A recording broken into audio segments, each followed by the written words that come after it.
네, 안녕하세요. 허브경제TV 차우영입니다. 오늘 볼 것은 이제 대선 관련된 흐름 정도 체크해 보겠습니다. 윤석열 진짜 강합니다. 종목이 정말 강해요. 이게 인물이 강한 건지 아니면 인물이 띄워주는 보수 언론이 강한 건지 잘 모르겠습니다.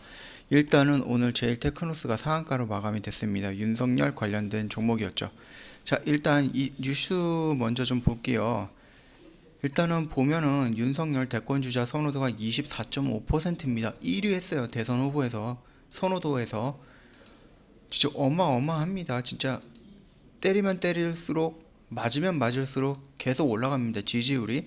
그런데 이제 문제가 뭐냐면은 저번 시간에도 계속해서 반복적으로 말씀을 드렸어요. 어쩔 때는 20이었는데 어쩔 때는 뭐 17%, 어쩔 때는 27%였다가 15%막 이런 식으로 들쭉날쭉 한답니다. 그렇기 때문에 지금 그때 느낀 것과 지금도 느낀 거는 마찬가지겠지만 윤석열 하면은 이 인물에 의한 매력에 의한 지지도가 올라가는 거냐 아니면은 보수 언론이 지지도를 올려놓고 만들어 놓은 윤석열이냐, 이 부분이 굉장히 헷갈린다. 이 부분만 뭐 대선 체크이라든지 흐름 체크할 때 제가 계속해서 윤석열 관련해서 말씀드렸던 부분이니까 요 점은 참고해 주시면 되겠고요. 결국은 윤석열이 이낙연과 이재명 다 제쳤습니다. 1대1로 붙어도 윤석열이 절대 밀리지 않는다, 이 정도까지 올라왔다라는 것을 보여주는데, 이 부분에 대해서는 저는 지금 의문을 갖고 있는 겁니다. 이게 윤석열의 정상적인 지지율이 맞을까 하는 부분이에요. 그렇기 때문에 이 부분까지는 제가 아직 믿을 수는 없다라고 말씀을 드리겠지만, 종목은 이미 관련되어 있는 연관된 종목은 움직이는 모습을 보여주고 있습니다. 자, 그러나 우리는 아직까지 윤석열보다는 이낙연과 이재명을 주의 깊게 봐야 된다. 이거는 절대 변하지 않습니다. 기준은. 이 점 참고하시면서 좀 보면 될 것 같고요. 자, 보시면은 아시겠지만 홍준표 님도 민주당과 검찰당이라고 합니다. 지금 야당이 징발을 했다라고 되어 있어요. 이게 뭐겠어요? 정말로 윤석열이 잘한다라고 하는 건가요? 아니죠. 지금 야당을 비판하면서 윤석열과 선긋기 하고 있는 겁니다. 자, 보면은 원내대표 주호영이었나요? 주호영 님이었던가요? 누구지? 어딨지? 잠시만요.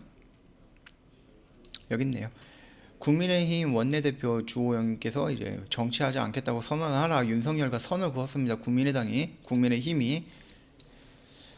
자, 초반에는 이제 추미애랑 민주당이랑 대립하고 있는 윤석열을 파이팅 하면서 국민의힘이 마치 자기네 당에 있는 사람인 양 보좌를 해주고 서포트를 해주고 응원을 해줬단 말이에요. 그런데 어느 순간 돌아섰습니다. 선을 긋기 시작했어요. 왜? 야당은 전통적으로 보수 인물이 있는 거예요. 그런데 윤석열 같은 경우는 정치를 하겠다고 선언한 적도 없고 보수 여당에 들어간 적도 없고 지금 현역 대검찰청장입니다. 검찰청장? 총장이죠. 검찰총장입니다.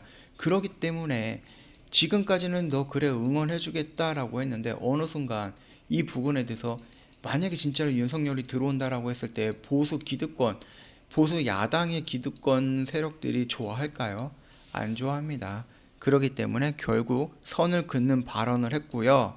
이렇게 된다라고 하면 윤석열은 뭐 없습니다. 진짜 말 그대로 홍준표님 말처럼 검찰당을 해야 됩니다. 검찰당.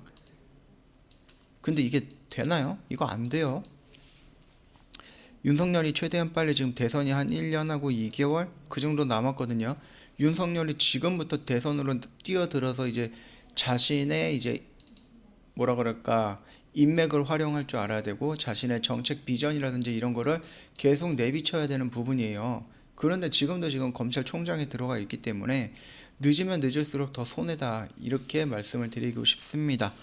일단은 윤석열도 국민의힘에서는 조금 부담스러운 인물로 부각이 되기 시작했다.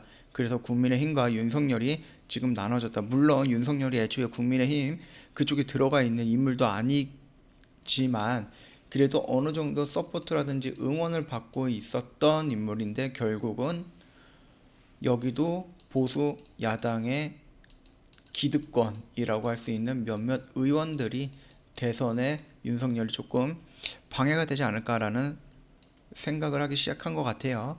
뭐 이건 또 그거대로 진행을 하면 될 것 같으니까 참고해 주시면 될 것 같고요. 일단 이낙연이라든지 이재명에 관련된 이슈란 지금 윤석열과 추미애 쪽으로 다 묻혔습니다. 그렇기 때문에 관련된 이슈라든지 이런 부분은 지금 거의 나오지 않고 있고요. 매일같이 추미애와 윤석열이 싸우는 부분, 그리고 나서 거기서 이겼던 윤석열이 지지율이 높아져서 대선 1위까지, 대선 후보 1위까지 올라섰다는 부분, 이 부분이 매일같이 뉴스에 도배를 하고 있는 부분입니다. 그리고 윤석열이 계속 올라가면 올라갈수록, 지지율이 올라가면 올라갈수록